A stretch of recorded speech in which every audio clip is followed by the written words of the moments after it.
അസ്സലാമലൈക്കും. ഇന്നത്തെ വീഡിയോ എന്ന് പറഞ്ഞാൽ ഞങ്ങളുടെ വീടിൻ്റെ ഉള്ളിൽ കുറച്ച് ഇൻഡോർ പ്ലാന്റ്സ് ഒക്കെ വെച്ചിട്ടുണ്ട്. അപ്പോൾ ഈ പ്ലാന്റ്സൊക്കെ ഒന്ന് കാണിച്ചു തരാം. പിന്നെ ഞങ്ങൾ വെക്കേഷനൊക്കെ ആയിട്ട് ഓണമൊക്കെ ആയിട്ട് ഒരു ട്രിപ്പ് പോയിരുന്നു കേട്ടോ. ഒരു 1 ഡേ ട്രിപ്പാണ് പോയത്. അപ്പോൾ അതിൻ്റെ കുറച്ച് ഡീറ്റെയിൽസും ഞാൻ ഈ വീഡിയോയിൽ നിങ്ങളൊരു ഷെയർ ചെയ്യേണ്ട കേട്ടോ. ഇതിപ്പോൾ നമ്മുടെ ഗോൾഡൻ പോത്തോസാണ് കേട്ടോ. അപ്പോൾ ഞാനിങ്ങനെ ഒരു ചെറിയൊരു ബോട്ടിലിൽ ഇതുപോലെ സെറ്റ് ചെയ്ത് കൊടുത്തിട്ടുണ്ട് കേട്ടോ. ഇത് നമ്മുടെ മെയിൻ കിച്ചണിലാണ് കേട്ടോ. അപ്പോൾ രാവിലത്തെ സൺലൈറ്റ് അടിക്കുമ്പോൾ നല്ല ഭംഗിയാണല്ലേ കാണാനായിട്ട്. പിന്നെ ഇത് നമ്മുടെ എഗ്ലോണിമയുടെ ഒരു ഇനമാണ് കേട്ടോ. വാലന്റൈൻ റെഡ് എന്നാണ് തോന്നുന്നത് ഇതിൻ്റെ പേര്. അപ്പോൾ ഇത് ഞങ്ങളുടെ സിറ്റ് ഔട്ടിലുണ്ട് സെറ്റ് ചെയ്തിരിക്കുന്നത്. സിറ്റ് ഔട്ടിൽ ഇതുപോലെ സെറ്റ് ചെയ്ത് കൊടുത്തിട്ടുണ്ട്. സിറ്റ് ഔട്ടിൽ അത്യാവശ്യം നന്നായിട്ട് സൺലൈറ്റ് രാവിലത്തെ സൂര്യൻ ഉദിക്കുന്നത് മുതൽ ഒരു 10-11 മണി വരെ നമുക്ക് നല്ല സൺലൈറ്റ് ഈ ഏരിയയിൽ കിട്ടുന്നുണ്ട് കേട്ടോ. ഇടയ്ക്കൊന്ന് പില്ലറിൻ്റെ ഒരു ഷെയ്ഡ് മാത്രം കിട്ടണുള്ളൂ. പിന്നെ ഇതുപോലെ നല്ലോണം സൺലൈറ്റ് അടിക്കുന്നുണ്ട്. അപ്പോൾ നമ്മൾ എഗ്ലോണിമയ്ക്ക് ഒട്ടും വെയിലടിക്കരുതെന്ന് പറയുമെങ്കിലും ഇത് വാലന്റൈൻ റെഡ് നന്നായിട്ട് വെയിൽ അത്യാവശ്യം കിട്ടുന്നുണ്ട്. ഒരു 11 മണി വരെ കുഴപ്പമൊന്നുമില്ല കേട്ടോ, മാഷാ അല്ലാഹ്. അപ്പോൾ എനിക്ക് തോന്നുന്നു അത്ര വലിയ മറ്റു എഗ്ലോണിമ ഇനങ്ങളും ഇതുപോലെ തന്നെ ആയിരിക്കും എന്ന് തോന്നുന്നു കേട്ടോ. അപ്പോൾ ഇതിൻ്റെ എഗ്ലോണിമയുടെ ഭംഗി കുറച്ചുകൂടി കൂടിയെന്ന് തോന്നുന്നു സൺലൈറ്റ് അടിക്കുമ്പോൾ, മാഷാ അല്ലാഹ്. ഇത് നമ്മുടെ ചൈനീസ് ബോളാണ് കേട്ടോ. നിങ്ങൾ കണ്ടിട്ടുണ്ടാവുമല്ലോ ചൈനീസ് ബോൾ. ഞാനിതുപോലെ ചെറിയ പോട്ടിലൊക്കെ വെച്ചത്. അപ്പോൾ ഇത് ഈ പോട്ടേപ്പാടെ തന്നെ ഈ ഒരു വലിയ പോട്ടിലോട്ട് ഇറക്കി കൊടുത്തിട്ടുണ്ട്. ഇൻഡോർ പോട്ടുകളൊക്കെ നല്ല ഭംഗിയിൽ നമ്മൾ വാങ്ങിച്ചിട്ടുണ്ടെങ്കിൽ അതിലോട്ട് നമ്മൾ മെയിൻ ഈ നട്ടക്കണ പോട്ട് ചേഞ്ച് ചെയ്ത് കൊടുക്കുകയും ചെയ്തിട്ടാണ്. നമുക്ക് ഇടയ്ക്കിടയ്ക്കൊന്ന് പോട്ടേപ്പാടത്തിന് മാറ്റി ചെടികൾ വേറെ പ്ലാന്റ് വെക്കണമെങ്കിൽ അത് ഇതുപോലെ വെച്ച് കൊടുക്കുകയൊക്കെ ചെയ്യാം. ഈ പ്ലാന്റിന് ഈ പോട്ടേപ്പാടത്തിൻ്റെ കൊടുത്ത് പുറത്ത് വെയിലൊക്കെ ഒന്ന് കൊള്ളിക്കാം. അതല്ലെങ്കിൽ നിറച്ച് വെള്ളമൊക്കെ ഒഴിച്ച് ഇലയും കടയൊക്കെ നല്ലോണം മണ്ണിൻ്റെ ഒക്കെ നല്ലോണം നനയണത്തിൽ നനച്ച് ഒക്കെ വെച്ചിട്ട് കുറച്ച് ഒരാൾക്ക് വെള്ളമൊക്കെ പോയി കഴിയുമ്പോൾ എടുത്തകത്തോട്ട് ഈ നല്ലൊരു പോട്ടിലോട്ട് ഇറക്കി വെച്ചാലും മതി കേട്ടോ. അപ്പോൾ ഇത് ഒരു നമ്മുടെ ഗോൾഡൻ പോത്തോസ് തന്നെയാണ് കേട്ടോ. അപ്പോൾ ഇതുപോലെ ഞാൻ കേടായ ഇലയൊക്കെ ഒന്ന് കട്ട് ചെയ്ത് കൊടുത്തിട്ടുണ്ട്. കുറച്ച് വലിയ വേരുകളൊക്കെ ഉണ്ടെങ്കിൽ അതൊക്കെ ഒന്ന് കട്ട് ചെയ്ത് കൊടുക്കാം. ചെറിയൊരു വേരൊക്കെ മതി കേട്ടോ. വേരില്ലേലും ഈ മണി പ്ലാന്റ്സ് ഒക്കെ പെട്ടെന്ന് പിടിച്ചോളും കേട്ടോ. അപ്പോൾ ഇതുപോലെ സെറ്റ് ചെയ്ത് കൊടുത്തിട്ടുണ്ട്. ഇത് നമ്മുടെ പെൻ ഹോൾഡറാണ് കേട്ടോ ഞങ്ങൾ വാങ്ങിച്ചിരുന്നത്. അപ്പോൾ ഇതിൻ്റെ ഉള്ളിൽ ഒരു ഗ്ലാസ് ഇറക്കി വെച്ചിട്ട് അതിൽ വെള്ളം ഒഴിച്ചെടുത്തിട്ടാണ് ഈ ഒരു പോത്തോസിന് ഞാൻ സെറ്റ് ചെയ്ത് കൊടുത്തേക്കുന്നത് കേട്ടോ. ഇത് ഞങ്ങളുടെ വാഷ് ബേസിൻ ഏരിയ കൗണ്ടർ ടോപ്പാണ് കേട്ടോ. അപ്പോൾ വാഷ് ബേസിൻ ഏരിയയിൽ ഞാനിവിടെ ബ്രോക്കൺ ഹാർട്ടിൽ സെറ്റ് ചെയ്ത് കൊടുത്തിട്ടുണ്ട്. ഈ ഒരു പ്ലാന്റ് സെറ്റ് ചെയ്ത് കൊടുത്തിട്ടുണ്ട് കേട്ടോ. അപ്പോൾ കുറച്ചുകൂടി ഭംഗിയായി ഈ ഒരു പ്ലാന്റും കൂടി വന്നപ്പോൾ ആ ഏരിയയിൽ കുറച്ചുകൂടി ഭംഗി വന്നിട്ടുണ്ട് കേട്ടോ.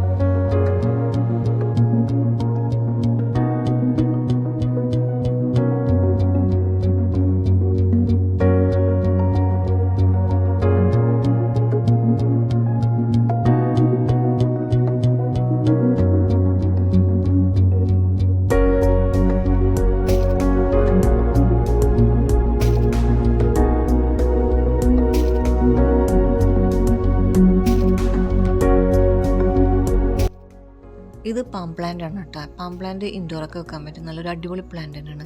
പാം പ്ലാന്റിൻ്റെ മിനിയേച്ചർ ടൈപ്പാണ് കേട്ടത്. അപ്പോൾ ഈ 2 പ്ലാന്റിനെ കൂടി ഒരു പോട്ടിലോട്ടാണ് സെറ്റ് ചെയ്ത് കൊടുക്കുന്നത്.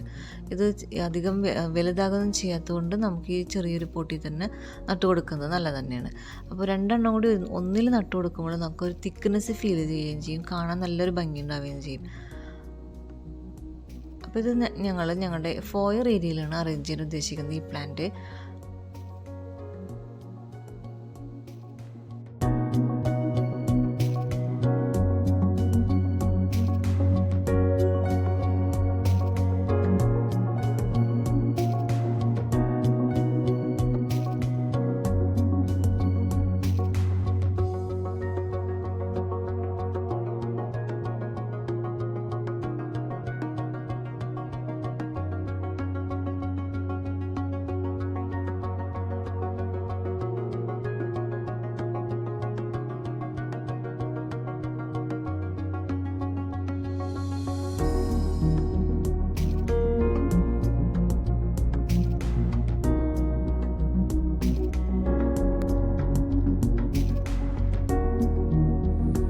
ഈ ഒരു ഏരിയ എന്ന് വെച്ചാൽ അത് നമ്മൾ സ്റ്റയർ കയറി വരുമ്പോൾ ലാൻഡിങ് ഏരിയയുടെ ഒരു കോർണറാണ് കേട്ടോ.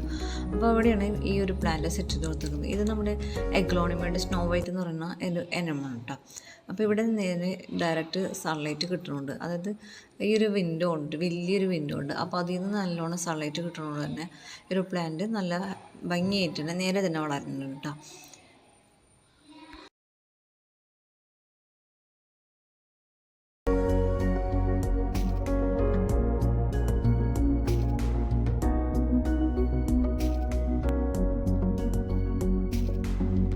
ഞങ്ങൾ ട്രിപ്പ് പോയത് കോക്കനട്ട് മെഡോ എന്ന് പറഞ്ഞ റിസോർട്ടിലാണ് കേട്ടോ. അത് എറണാകുളം ജില്ലയിലെ പൂത്തോട്ട് എന്ന് പറഞ്ഞ സ്ഥലത്താണ് ലൊക്കേറ്റ് ചെയ്യുന്നത് കേട്ടോ. അപ്പോൾ നമുക്ക് അവിടെ നിന്ന് തന്നെ അവർ ബോട്ട് സർവീസ് പ്രൊവൈഡ് ചെയ്യുന്നുണ്ട്. അവർ തന്നെ ബോട്ട് സർവീസാണത്. നമുക്കൊരു കുറച്ച് നേരം നമുക്ക് ഇതുപോലെ ബോട്ടിങ് അവർ തരുന്നുണ്ട് കേട്ടോ. ഒരു കുറേ ഏരിയകൾ നമ്മളെ കാണിച്ചു തരുന്നുണ്ട്. അവിടെ ഒരു ഭാഗത്ത് അധികം ആഴമൊന്നുമില്ലാത്തൊരു ഭാഗമുണ്ട്. അവിടെ നമുക്ക് ഇറങ്ങാനും വെള്ളത്തിൽ കളിക്കാനും നീന്തി കളിക്കാനും അതുപോലെ കക്കയൊക്കെ ഉണ്ടാകും. അതൊക്കെ നമുക്ക് വേണമെങ്കിൽ പറക്കാനൊക്കെ ഉള്ള ഒരു സൗകര്യമുള്ള ഏരിയയിൽ നമുക്ക് കുറച്ച് നേരം അവർ തരുന്നുണ്ട്. അത് കഴിഞ്ഞിട്ടാണ് നമ്മൾ റിസോർട്ടിലോട്ട് ചെല്ലണത്. റിസോർട്ടിലും അത്യാവശ്യം നല്ലൊരു വൈബുള്ള ഏരിയ തന്നെയാണ്. നമുക്ക് കുറച്ച് എൻ്റർടൈൻമെൻറ്റിൻ്റെ കാര്യങ്ങളൊക്കെ ഉണ്ട് അവിടെ. Pedal boating, kayaking, bamboo rafting, basketball, അങ്ങനെ കുറച്ച് കാര്യങ്ങളൊക്കെ ഉണ്ട്. ഇതുപോലെ കുട്ടികൾക്ക് സ്വിങ്ങും, അങ്ങനെ മുതിർന്നവർക്കും കുട്ടികൾക്കൊക്കെ സ്വിങ്ങൊക്കെ അവിടെ പ്രൊവൈഡ് ചെയ്യുന്നുണ്ട് കേട്ടോ. അപ്പോൾ നമുക്ക് കുറച്ച് നേരമൊക്കെ നമ്മുടെ ഫാമിലി ആയിട്ട് എൻ്റർടൈൻമെൻറ്റ് ചെയ്യാൻ പറ്റിയൊരു നല്ലൊരു റിസോർട്ട് തന്നെയാണ് കേട്ടോ കോക്കനട്ട് മെഡോ എന്ന് പറയുന്നത്. അതുപോലെ നമുക്ക് ടീ, സ്നാക്സ്, വെൽക്കം ഡ്രിങ്ക് എല്ലാം അവർ പ്രൊവൈഡ് ചെയ്യുന്നുണ്ട് കേട്ടോ. ഡിസ്ക്രിപ്ഷനിൽ ഞാൻ അവരുടെ ലൊക്കേഷൻ കറക്റ്റ് ഷെയർ ചെയ്യുന്നുണ്ട് കേട്ടോ. അപ്പോൾ താല്പര്യമുള്ളവർ അവരുമായി നമ്പർ പോയിട്ട് കോൺടാക്റ്റ് ചെയ്തോളൂ കേട്ടോ. എൻ്റെ വീഡിയോസ് നിങ്ങൾക്ക് ഇഷ്ടപ്പെട്ടെങ്കിൽ അത് ലൈക്ക് ചെയ്യണം കേട്ടോ. സബ്സ്ക്രൈബ് ചെയ്യാത്തവരൊക്കെ ഉണ്ടെങ്കിൽ സബ്സ്ക്രൈബ് ചെയ്ത് സപ്പോർട്ട് ചെയ്യണം. വീണ്ടും ഇൻഷാ അല്ലാഹ് അടുത്ത വീട്ടിൽ കാണാം. അതുവരെ അസ്സലാമു അലൈക്കും.